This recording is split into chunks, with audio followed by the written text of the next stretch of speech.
Hi, in this video I will show you how to fit and edit photos in the Instagram stories. So the process is pretty simple.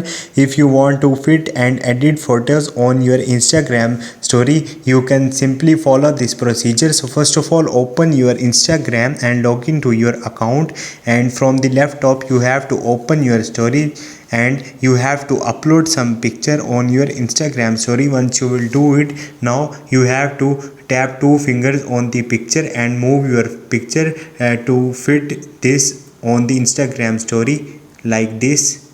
So I fit this on the Instagram story. Now how you can edit effect? Simply you have to swipe your thumb to the left and you will see effects is applying.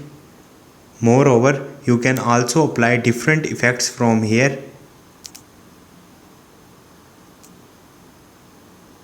So apply effects, choice is here. You can apply any of the effects, and after that you have to click on the done and your effects is here. To apply the effects you have to click on it.